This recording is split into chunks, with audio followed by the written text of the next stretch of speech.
Sanibonani bafundi, siyanamukela engosini yethu yokufunda ulimi lwesiZulu. Sisekuye incwadi Amanyala enyoka. Lapha sichaza izimo zokukhuluma kanye namagama alukhuni noma adidayo. Isahluko sokuqala siyachazwa. Siqala ekhasini le-15. Akukho mali wayinuka la. Kusho ukuthi akukho mali wayithola la. Ukuqola kusho ukugebenga. Ufike kwaNgqingetshe, ufike ekugcineni.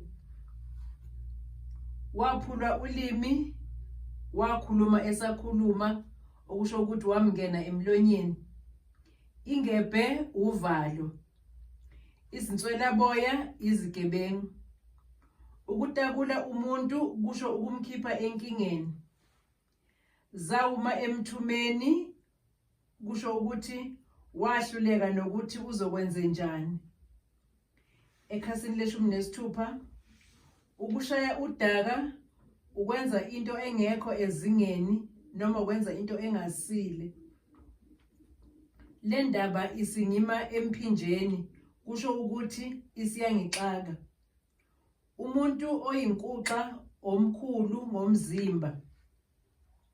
Ukuswabuluka ebusweni kusho ukuthi bakhululeka ubuso. Ukucwaneka kusho ukwedelela noma ukweyisa. Ukukhungatheka kusho ukumangala. Ikhasi la-20, ukuthi galo yephuka kusho ukubaleka. Egexezisa isicabha kusho ukuthi ezama ukuvula isivalo.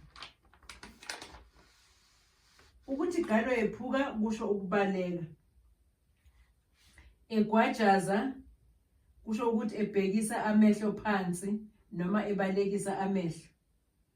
Ikhasi la-22, egaqaza isicabha kusho ukuthi eshaya isicabha noma isivalo.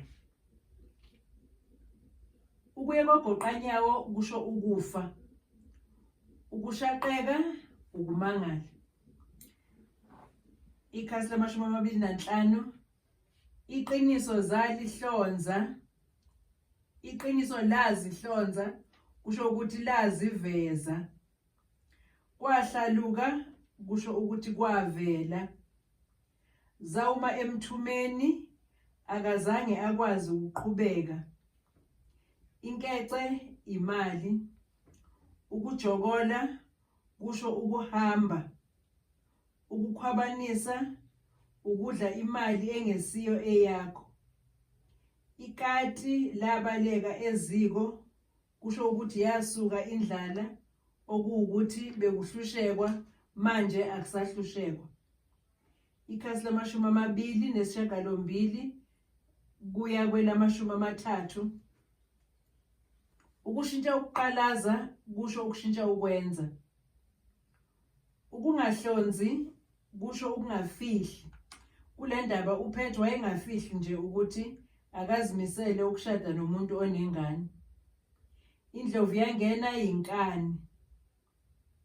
Uma liyavuza umuntu onemali eningi. Lapha kusho uPhethu. Ukuba yiphela endlebeni kusho ukubelesela noma ukunaka okunesidina.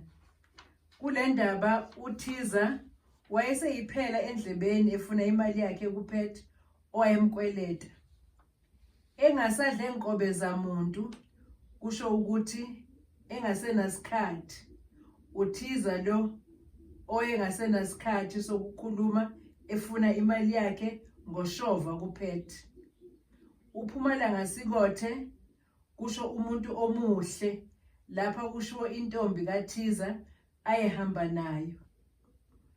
Ukubambelela ngezidindi kusho ukubamba uyeke. Siphela lapho-ke isahluko sethu sokuqala bafundi. Sihlanganeke futhi esahlukweni sethu esilandelayo uma sichaza amagama lana adidayo kanye nezimo zokukhuluma. Siyacela uchofe ulike, uchofe usubscribe, uchofe ushare ukuze le video ifinyelele kubafundi abaningi basizakale.